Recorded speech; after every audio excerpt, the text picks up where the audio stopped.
Assalamualaikum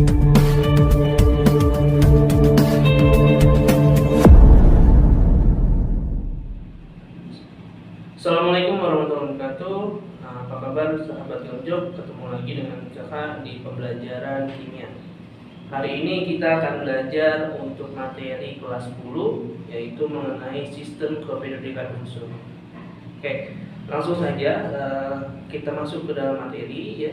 Sistem periodik unsur atau yang sering disebut dengan SPU itu adalah penggolongan dari unsur-unsur atau atom-atom yang sudah ditemukan berdasarkan sifat-sifat keperiodikannya.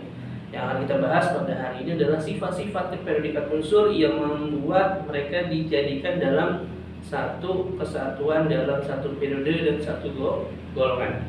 Oke, langsung saja. Dalam sistem periodik unsur atau yang dikenal dengan SPU itu dikenal ada dua hal. Yang pertama ada namanya golongan, ada namanya periode. Yang dikatakan golongan itu adalah kelompok unsur atau atom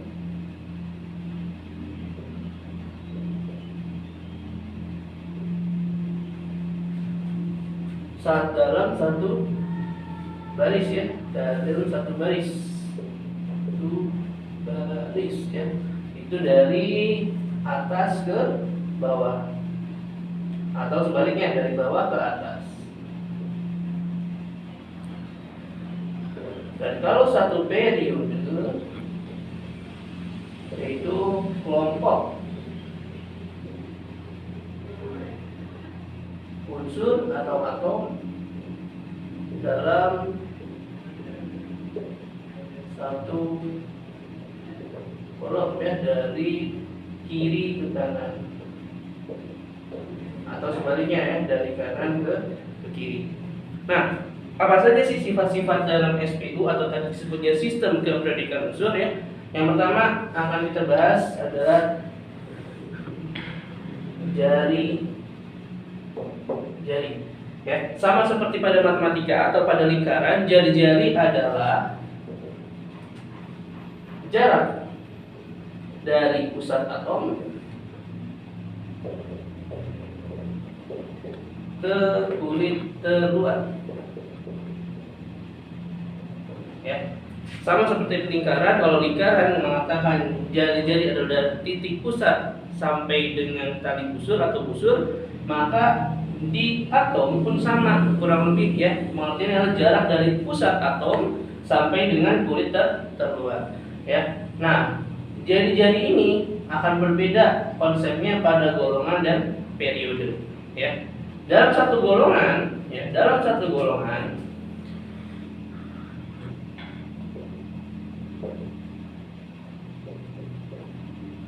jari-jari atom dari atas ke bawah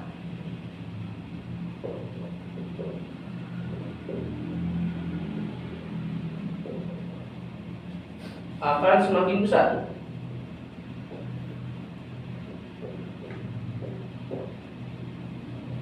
Kenapa demikian? Ini dipengaruhi oleh dari banyaknya kulit. Kita ambil contoh satu golongan, ada golongan 1A ya. Golongan 1A dimulai dari hidrogen yang memiliki nomor atom 1, lalu ada Li golongan 1A dengan nomor atom 3, ada Na11. Oke, kita ambil contoh. Dalam satu golongan ada H, Li dan Na. Kita buat konfigurasinya ya. Konfigurasinya maka ini satu elektron, ini maka ada 2 1, kalau ini ada 2 8 1 ya. Di sini kita bisa lihat ya, setiap unsur atau atom memiliki jumlah kulit yang berbeda pada satu golongan yang sama. Pada H dia hanya memiliki satu kulit saja, tapi kalau pada Li ada 2 2. Sedangkan Na ada 3 kulit, 1 2 dan 3. Sehingga kalau digambarkan, misalkan ini adalah pusat, maka ini jarak seperti ini ya, pada N, pada H, pada Li dan pada Na. maka jarak dari pusat ke Na akan semakin besar. Makanya jari-jari Na lebih besar daripada Li dan H. Sehingga dalam satu golongan, jari-jari dari atas ke bawah akan semakin besar. Berikutnya kalau dilihat dalam satu periode.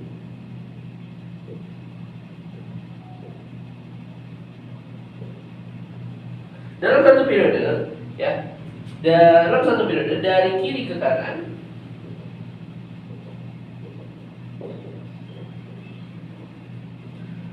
akan semakin kecil.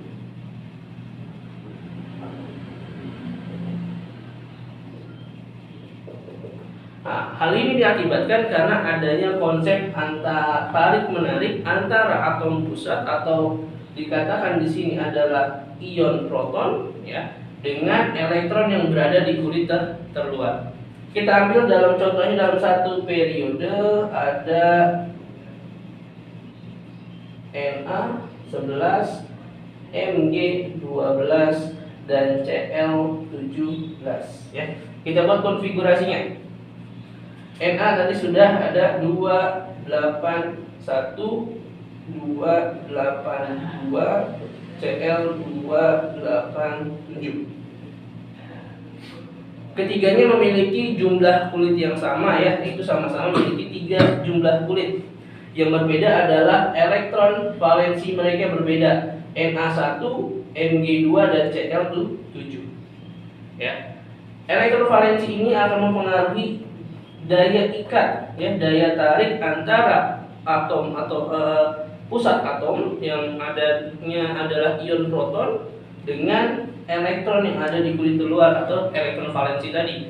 Semakin banyak elektron valensi, maka daya tarik mereka akan semakin kuat. Apabila daya tarik semakin kuat, maka dia akan semakin mengecil. Sehingga dari kiri ke kanan, karena elektron valensinya lebih banyak, maka mengakibatkan jari-jari atomnya akan semakin kecil.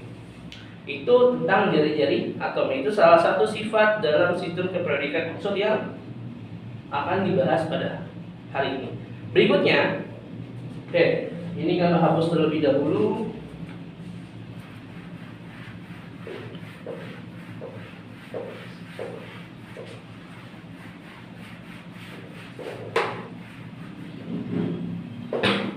Sifat yang kedua itu adalah energi ionisasi, ya. Itu sifat periodikan unsur berikutnya. Yang kedua adalah energi ionisasi. Apa sih energi ionisasi? Energi ionisasi adalah energi yang dibutuhkan oleh atom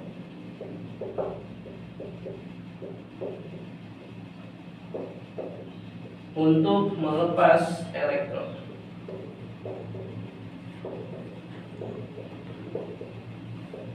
Ya. Sama nanti diperhitungkan berdasarkan dari kiri ke kanan dan dari atas ke bawah, ya, atau dalam satu golongan dan dalam satu periode. Kita lihat dalam satu golongan, ya. Tadi ada H, lalu Li dan Na, ya, contohnya Li dan Na 1, 3 dan 11. Sama kita buat konsep berdasarkan konfigurasinya, ya. 1, 2, 1, 2, 8, 1. Energi ionisasi adalah kemampuan untuk melepas elektron dari atas ke bawah atau dalam satu golongan, maka dia akan semakin kecil, ya. Dalam satu golongan dari atas ke bawah,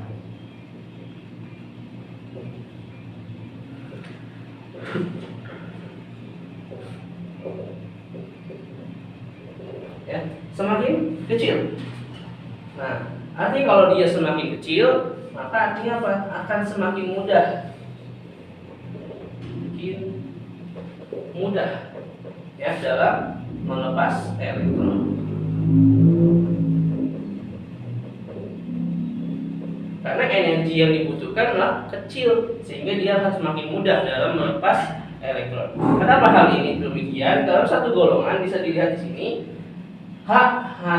jarak antara pusat dengan elektron valensinya sangatlah dekat. sehingga daya tarik elektron dan protonnya akan semakin kuat, sehingga menyebabkan dia akan semakin sulit untuk melepaskan elektronnya.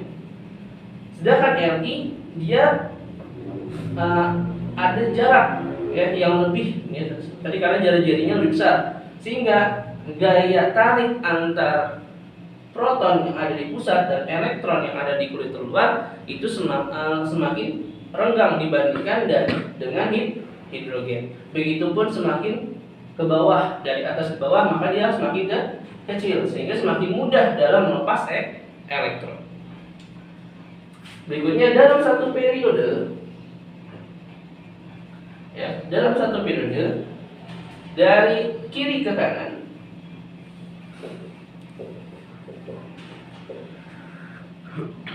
dia akan semakin besar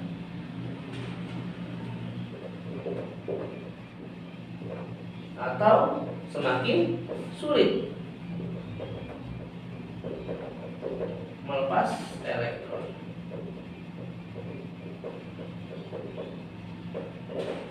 Ya. Kenapa semakin sulit? Karena jumlah elektron di kulit telurnya semakin banyak, sehingga semakin sulit untuk dikeluarkan. Ini tentang konsep energi ionisasi, yaitu energi yang digunakan untuk melepas elektron ya. Berdasarkan satu golongan dari atas ke bawah, dia akan semakin kecil energi ionisasinya, maka dia akan semakin mudah dalam melepas elektron. Sedangkan dalam periode dari kiri ke bawah semakin besar. Oke, ini dua sifat sistem dalam sistem keterikatan unsur yang akan kita bahas pada hari ini ya. Berikutnya untuk dua sifat lagi masih ada afinitas elektron dan keelektronegativan, akan kita bahas di pertemuan berikutnya. Oke, itu saja untuk pertemuan kali ini. Salam Gama Jogja.